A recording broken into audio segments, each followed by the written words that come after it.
Hello guys, welcome to this video. This is our second Appium video. In the first one we have covered what is Appium and Appium basics. This is Bakshu from Merit Pros. In this video we are going to look into how Appium works and Appium architecture. We are going to go into internal details in depth. Okay, so before going further, subscribe to our YouTube channel to never miss our videos and watch them first. Also like the video and comment on the video. Then okay, so this is our topic. Let's get started. Appium uses client-server architecture, so that is the main architecture Appium is using. This opens up a lot of possibilities. So whatever you can achieve with client-server architecture or whatever different functional possibilities you can think of, we can achieve all that with Appium. We can write our test code in any language that has HTTP client API like Java or C# or Python, Perl. Then we can put the server on a remote machine or on a cloud machine, then run our test remotely, like either in a SaaS Labs or browser stack in a cloud or on a remote test machine within your company. So that is also possible with this client server architecture. Then the main components of this architecture are Appium server and client, definitely the client and server.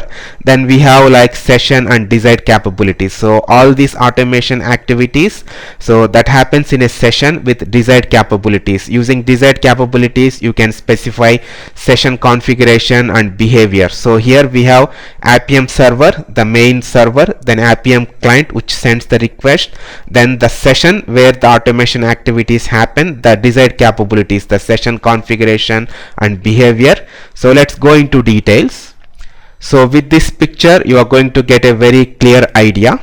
So first we have Appium client. So this is Appium client. Then we have different Appium client libraries like Java library, Ruby library, Python, PHP libraries. We have different Appium client libraries and they are based on WebDriver protocol. So behind the scenes we have WebDriver protocol. Let's say that you are using Appium Java client library, then the test scripts you are going to write in the Java. So the test scripts written in Java are converted to HTTP requests or commands by using the Appium Java client library. So this Appium client library, the Java client library, it is going to take our code, then convert that into HTTP requests that are like supported for WebDriver JSON wire protocols. So the Appium client library is going to convert our test code into respective HTTP client request commands. Then it is going to send to Appium server. So we have Appium server, that is a REST API server, and it is written in the Node.js. That is the main detail of the server. It is REST API web server and it is written in Node.js. So we have our Appium server here. The Appium server receives connections from the clients, then listens for commands and then executes the commands. So it executes those commands on the mobile devices using the mobile device native vendor framework, whatever the native framework for the mobile device. Like for Android it is going to use Google's UI Automator or UI Automator 2, or for iOS it is going to use Apple's XUI test. So based on the platform like Android, iOS or Windows SDK, it is going to use respective vendor native framework, because with that it is like we are driving like an end user. We are driving the mobile or we are driving the mobile app exactly like an end user.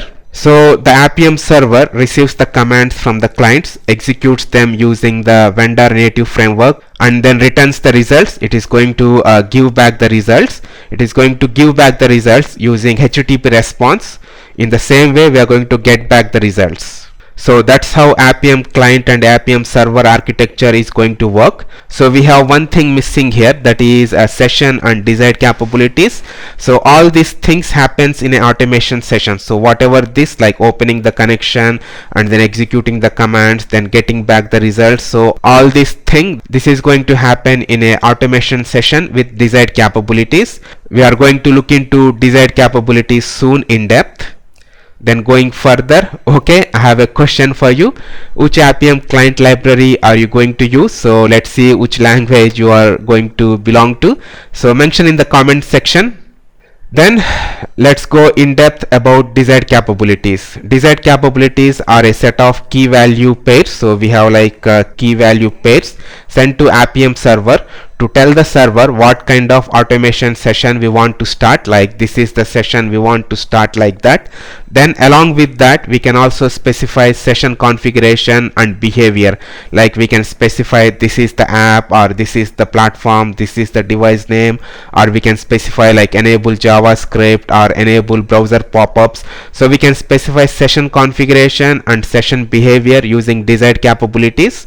So here I have an example. So you can see here we are saying that platform name is iOS, platform version is 11.0, then device name is iPhone 7, then this is the automation name XUI test, then this is the app, my app. So like this we can specify both the configuration and behavior. So here this is the URL. You can find out more details here. So you can go to this URL. I'm going to provide this URL in the description. So go to videos description, then you can click on that URL. So I have this URL open in the browser. So this is the URL. You can go to here and you can find out all details about Appium desired capabilities. So this is the example. Then if you scroll down, there are more attributes like automation name or platform name, then device name.